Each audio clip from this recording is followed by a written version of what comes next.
안녕하세요. 벤자민입니다. 이 요새 테슬라 주주 여러분들 되게 힘드시죠? 저도 테슬라가 제가 가지고 있는 것 중에 제일 많이 가지고 있는 것 중에 하나인데, 정말 괴롭습니다. 그래서 오늘은 도대체 테슬라 주식이 왜 이렇게 헤매고 있는지 좀 자세히 보고 또 언제쯤 되면 올라갈지 한번 얘기해 보도록 하겠습니다. 첫 번째로는 이 일론 머스크가 트위터를 산 이후에 주식값이 많이 떨어져서, 그리고 요새 많은 그 투자 기관에서 일론 머스크가 트위터를 샀기 때문에 주식값이 많이 떨어진다는 얘기를 하고 있습니다. 그런데 그걸 자세히 들여다보면, 첫째로는 일론 머스크가 트위터를 관리하느라고 트위터의 사장으로서 트위터를 다시 돈을 버는 회사로 바꾸기 위해서 거기다 신경을 쓰느라고 테슬라에 신경을 못 쓰고 있다는 게 첫 번째로 큰 이유가 될 것 같습니다. 그래서 얼마 전에도 뭐 폴을 해서 테슬라 사장 자리에서 내려와야 하는가에 대한 그 서베이를 했더니 거기서 내려와야 한다라는 그 서베이 결과가 나와서 지금 열심히 트위터에 사장을 할 사람을 찾고 있다고 하는데, 뭐 오늘 마지막으로 나온 뉴스는 보니까 아무도 안 하겠다고 그래서 일론 머스크가 연락한 사람이 있었는지 모르겠지만, 그 하여튼 일론 머스크에 의하면 아무도 트위터 사장을 하고 싶어 하는 사람이 없다. 그래서 참 찾기가 어렵다라고 예상을 하고 있습니다. 뭐 그거는 하여튼 일론 머스크가 트위터 CEO를 찾을 때까지는 아마도 계속되는 문제일 것 같습니다. 그리고 또한 그 일론 머스크가 트위터를 산 이후에 계속해서 했던 행동이, 테슬라를 그동안 열심히 성원해줬던 손님들의 베이스가 좋아하지 않을 행동을 많이 했죠. 아무래도 테슬라를 초창기에도 그렇고 가장 많이 테슬라 자동차를 사줬던 사람들 중에 그룹이 진보 성향이 강한 사람들이 대체로 테슬라 차를 많이 샀다고 나오는데, 지금 계속해서 일론 머스크는 보수의 편을 드는 그런 트윗을 많이 치고 있기 때문에 이것 때문에 뭐 테슬라의 이미지에도 손상이 가고, 또한 테슬라를 지금까지 열심히 성원해줬던 좀 진보 성향의 사람들이 떨어져 나가는 것이 아니겠느냐, 뭐 이런 얘기도 하고 그럽니다. 아직까지는 그것에 대해서 저는 큰 뭐 무게를 둘 수는 없다고 생각을 합니다. 그리고 셋째로 트위터의 문제는, 일론 머스크가 돈이 필요할 때마다 계속해서 지금 테슬라 주식을 판다는 게 제가 볼 때는 가장 큰 문제입니다. 테슬라 주식을 계속해서 팔므로써 테슬라 주식을 계속 떨어뜨리고 있죠. 지금 이렇게 자꾸만 밑장 빼기를 하고 있어서 그게 제가 볼 때는 가장 큰 문제인 것 같습니다. 지금 현재까지는 트위터에 관련된 이슈는, 첫째는 트위터에서 자꾸 이상한 소리는 정치적인 발언을 해서 테슬라를 성원해줬던 사람들을 자꾸 밀어내고 있다는 거. 그리고 트위터가 돈이 필요할 때마다 테슬라 주식을 자꾸 팔아서 주식값을 떨구고 있다는 거. 그리고 테슬라에 신경을 못 쓰고 트위터에 자꾸만 시간을 너무 많이 소비하고 있다는 것이 가장 큰 문제인 걸로 나오고 있습니다. 그리고 두 번째로 제가 볼 때는 이게 훨씬 더 중요한 문제인 것 같은데, 정말 중요한 거는 수요에 관한 문제다라는 겁니다. 첫째로는 중국에서의 문제고요. 중국에서 10월에도 값을 내렸고 차를 더 팔으려고 하고 있는데, 아무래도 수요가 줄어들고 있는 것 같다라는 게 가장 큰 걱정입니다. 특히나 내년도에 보조금, 중국 정부에서 주는 보조금이 모두 끊긴 다음에 과연 이 수요가 계속해서 이렇게 큰 성장을 해줄 것인지, 아니면 이런 성장을 하는 게 점점 더뎌질 것인지에 대한 걱정이 가장 크고요. 그리고 중국뿐이 아니라 미국에서도 수요에 대한 걱정이 상당히 많습니다. 지금 첫째로는 뭐 1월 1일부터 IRA 법이 통과돼서 7,500불씩 크레딧을 받으니까 수요가 왕창 늘어날 것 같이 하고 있지만, 지금 일단 이자가 많이 높아져서 자동차를 살 때 미국에서는 현금으로 사는 사람들보다는 대체로 융자를 얻어서 사는데, 융자를 뭐 36개월, 3년, 4년, 5년, 요새는 6년, 7년짜리 자동차 융자도 나왔습니다.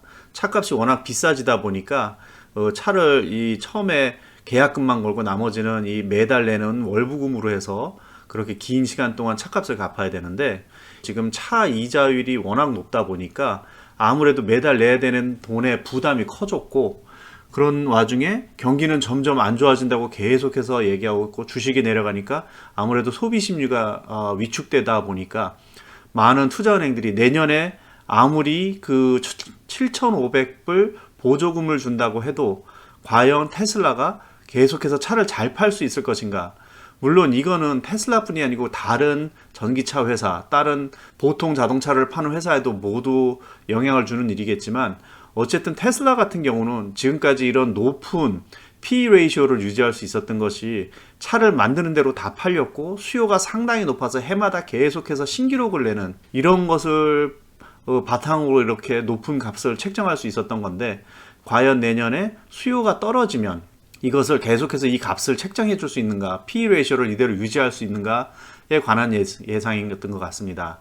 아직까지는 펀더멘탈은 뭐 확실합니다. 테슬라는 전번에도 보여드렸지만 테슬라 펀더멘탈은 제가 볼 때 어떤 자동차 회사도 쫓아올 수가 없는, 그렇기 때문에, 그리고 차를 엄청나게 많이 팔고 팔리는 성장률이 계속해서 갱신이 되고 있으니까 이렇게 된 건데, 내년에 만약에 이것이 유지될 수 없다라는 사인이 나오면 아마 테슬라가 큰 충격을 받지, 지금보다도 더 충격을 받지 않을까 하는 걱정이 생기기도 합니다. 자, 그러면 언제쯤 이놈의 테슬라 주식이 올라갈까요? 그러면 테슬라 주식이 올라가는 건 지금까지 제가 말씀드린 그 문제점들이 해결이 돼야 올라가겠죠? 자, 그러면 아까 트위터 이슈에서 첫 번째는 일론 머스크가 트위터에서 시간을 너무 많이 쓴다였습니다. 그러면 결국에 그러지 않기 위해서는 트위터에 새로운 사장이 오면 그 문제가 해결이 되겠죠? 그러면 아마 주식에 약간의 반등이 있을 수 있습니다. 그리고 두 번째로 트위터가 돈을 벌기 시작하면 테슬라 주식에 큰 좋은 영향이 될 거라고 생각을 합니다. 그게 무슨 뜻이냐면, 트위터가 돈을 벌기 시작하면 더 이상 일론 머스크가 테슬라 주식을 팔아서 트위터를 운영해야 될 필요가 없어지기 때문에 아마 테슬라 주식에는 아주 좋은 영향을 미칠 거라고 생각합니다. 분기별로 실적을 발표를 하니까 최소한 내년 1월 달이 돼봐야 4분기에 트위터 분기 실적을 보고 좀 알 수 있을 것 같고, 세 번째로는 일론 머스크가 정치적 발언을 좀 줄여야 되는데 그거는 뭐 저는 가능성이 있을지 없을지 모르겠습니다. 다음으로 넘어가서 그러면 테슬라 자체의 문제인데, 수요에 관한 문제인데, 이 수요는 제가 볼 때는 일단은 1월 달에 올해 4분기 실적을 봐야 하고, 그거보다 더 중요한 것은 4월 달에 내년 1분기 실적을 봐야 조금 중국이라던가 중국에서의 수요라던가 미국에서의 수요에 관련돼서 생각을 좀 해볼 수 있을 것 같습니다.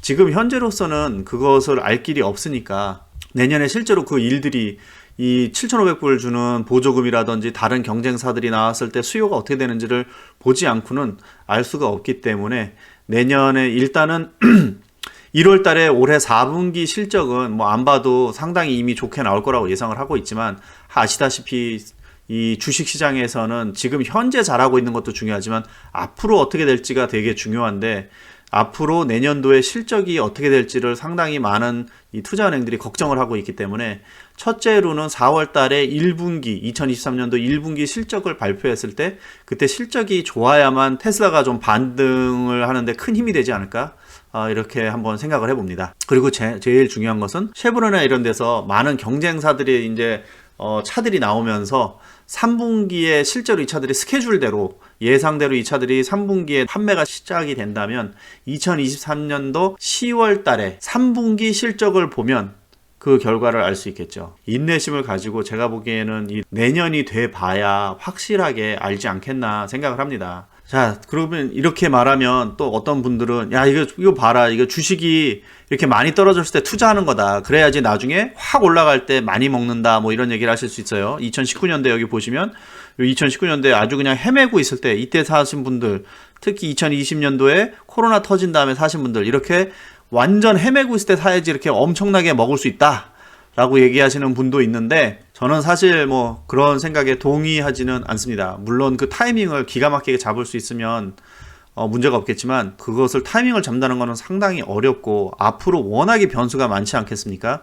지금 제가 이렇게 여러 가지를 말씀드렸지만, 지금 이렇게 말씀드린 거는 이거 외에 새로운 변수가 생기지 않을 때 얘기지, 당장 내일이라도 정말 새로운 변수가 생겨서 다른 무슨 문제가 생겼다든지 그럼 완전히 얘기가 틀린 거 아니겠습니까? 그래서 저는 앞으로 뭐 이렇게 위험부담을 사면서 한 번에 많이 먹을 수 있는 욕심을 부리진 않고요. 주식이 오르겠다라는 거를 확인하고 나서 사서 좀 덜 먹는 게 낫다라고 생각을 하기 때문에, 일단 내년도에 1월 달에 4분기 실적을 보고, 그리고 더 중요하게는 4월 달에 1분기 실적을 보고 가는 게 더 낫다고 생각을 합니다.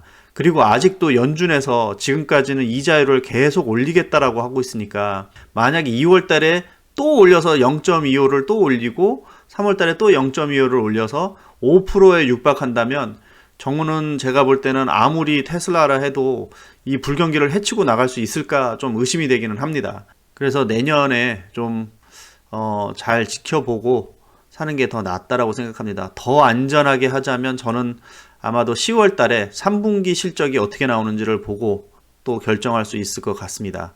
혹시라도 그 전에 연준에서 불경기가 너무 심해서 이자를 좀 깎아주기 시작한다면 아까도 말씀드렸듯이 변수가 나오면 얘기가 지금까지 한 얘기가 또 완전히 틀려질 수 있다는 것을 유의하시기 바랍니다. 오늘은 여기까지 하기로 하고요. 추운 날씨에 몸조심들 하십시오. 좋은 연휴 되십시오. 감사합니다. 안녕히 계세요.